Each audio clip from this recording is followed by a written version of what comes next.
not intimidated by any buyers. Cash is king! You don't know what you're... Tikiuosi šitas intro jums sukėlė nostalgiją. Nes šiandien aptarsi vertingiausius sandėlių radinius laidoje, kurią daugumai iš mūsų žiūrėjo ant pachmo, važiuojant taksi, arba kai pas tėvus nebūdavo ką veikti. Tai nedelsdamas pranešu, kad vertingiausias sandėlio radinys yra $7,5 milijono. Jis buvo nupirktas už $480 ir ten buvo rastas seifas tiesiog su pinigais. Šitą radinį neįtraukiu sąrašą, nes jis buvo rastas nedalyvių, o jį tiesiog paminėjo vienam interviu šitas vyrukas su savo labai įspūdingu balsu.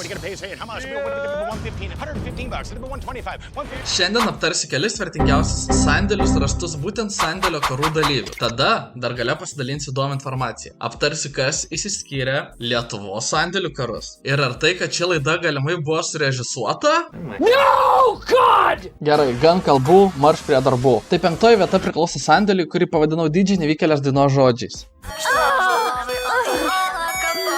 Šis garažas buvo nusipirktas už $1,500 ir jį nupirko Renė Nezhoda. Pagrindė dominavo vintažiniai žaidimai ir konsolės.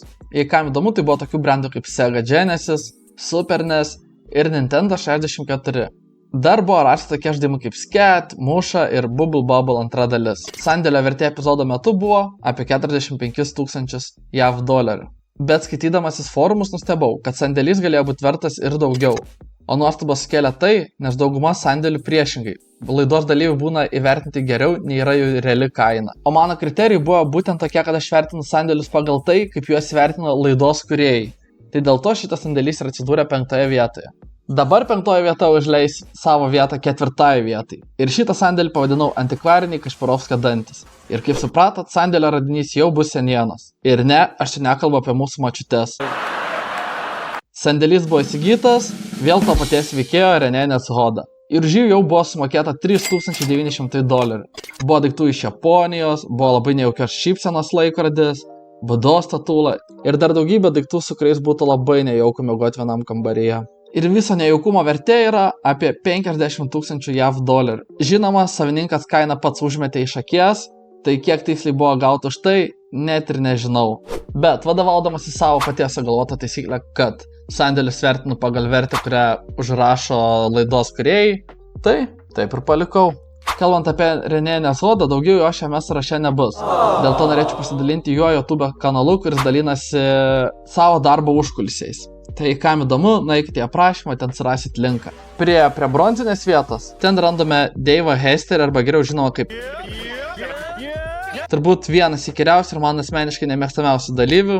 Atrado sandėlį, kuris jam atnešė labai neblogą gražą. Tai nusipirkęs garažą už $750, jis buvo truputį nusivylęs, nes ten buvo tik daug laikraščių. Kol nepamatė vieno keisto dalyko. Tai yra, kad visi laikraščiai yra vienos datos. Tai 1977 metų Liepos 16 dieną. Tai tada, kai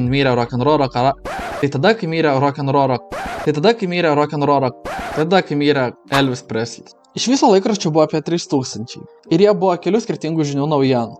Kai Dave'as laikraščius nunešė pas laikraščių specialistą, jis sakė, kad šitas laikraštis yra vertas apie $5, o šitas nuo $10 iki $20. Žinoma, kad jis paminėjo, kad būtent tokios geros kokybės laikraščių ir panašiai.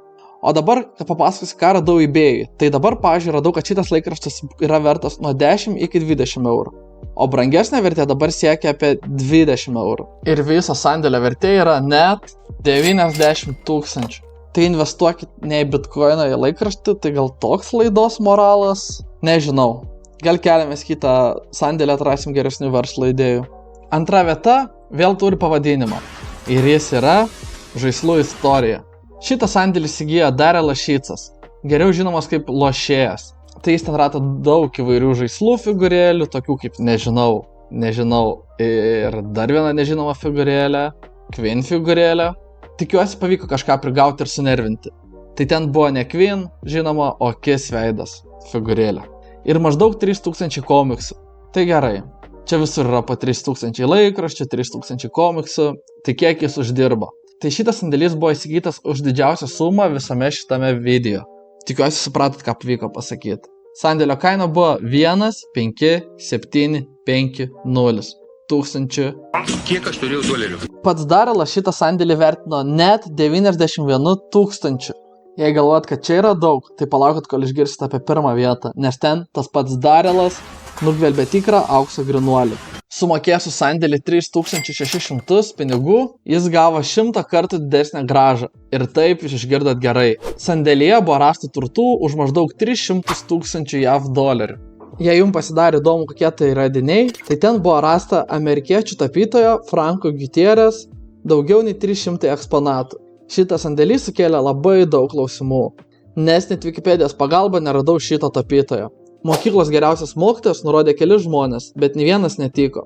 Taip pat X platformoje Dave'as Hesteris parašė postą, kad šis tapytojas nepardavė nė vieno atpažįstamo paveikslo. Bet tada iš kitos pusės Darelas pasidalino savais postais tam pačiam socialiniam tinkle. Jis parašė, kad tapytojas neteko sandėlio dėl skyrybų ir sveikatos problemų. Kad sandėlys buvo vertas net daugiau nei parodė pati laida, nes ten dar buvo rasti ir jo asmeninių daiktų. Tada jis taip pat pridėjo, kad kai kurios sandėlio radinius, kaip suprantu, ne paveikslus, po to paaiškinsiu kodėl, o būtent asmeninis daiktas jis grąžino Frankui. Tada, žinoma, atsakė tam Dave'ui ir kitais metais parašė, kad visus paveikslus pardavinėjo savo elektroninėje parduotuvėje. Bet dėja dabar tos parduotuvės neradau. Ir radau tik šį Darelo postą Facebook socialinėme tinkle. Daugiau jokios info neradau. Tai tokia ta pirma vieta. Turbūt mažiausiai konkreti iš visų šio sąrašo sandėlių, bet tai buvo didžiausias skaičių turėjęs sandėlys. O dabar pradėsiu nuo skyrybų. Tai porų neturėjom daug šitam realybės šou, bet viena iš jų išsiskyrė. Tai nelaimingieji tapo Geraldas Šalzas, kuris, jei kam įdomu, buvo 1997 metais nuteistas ir sėdėjo kalėjime. O sėdėjo dėl to, kad turėjo metafetamino.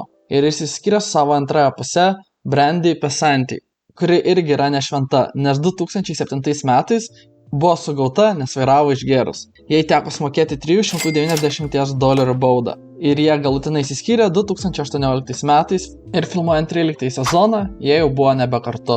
Kitas dalykas, apie ką noriu pakalbėti, tai Lietuvos sandėlių karai. Yra tokia svetainė kaip sandėliukų akcionai.online. Ten, kaip mačiau, buvo 5 akcionai ir ten galėjai įsigyti tokių sandėlių kaip šitas ir kaipgi Lietuva be krepšinio sandėlio. Ir paskutinis dalykas. Ar šitas realybės šou buvo surežisuotas? Kai Dave'as Hesteris susipyko su laidos kūrėjais, jis išėjo ir viešai paskelbė, kad realybės šou yra surežisuotas. Galiausiai po to jis savo kaltinimus atsiėmė. Tada neseniai mano minėta Brandy sakė, kad 100%, kad šitas realybės šou yra tikras. Ir jos citata buvo labai ilga. Tai sutrumpinus, kadangi tai viešieji akcionai, tai būtų negalima teisiškai padaryti, nes visi turi teisę galėti nusipirkti sandėlius. Tiesiog pakalbėjo, kaip įstatymiškai šitą realybės šou negalima sufeikinti. Taip pat dėl šito klausimo daug laiko praleidau Reddit'e, YouTube'e, ir šiaip visam internete. Ir vieni parašo, kad ir šitas realybės šou yra fake su savo kokiu pavyzdžiu, tada kiti atsako su savo pavyzdžiu, kad čia yra ne fake, ir taip žodžių pasaka be galo. Tai paliksi savo spręsti kiekvienam, ar šitas realybės šou buvo fake'as ar ne fake'as. Man asmeniškai ši laida labiausiai patikdavo vis tiek dėl laidos dalyvių, kuriamų personažų ir žinoma dėl įdomių daiktų, kuriuos pamatydavau. Tikiuosi patiko tokio tipo laida ir dabar visiems noriu palinkėti gražios dienos ir iki kito karto. Čiau!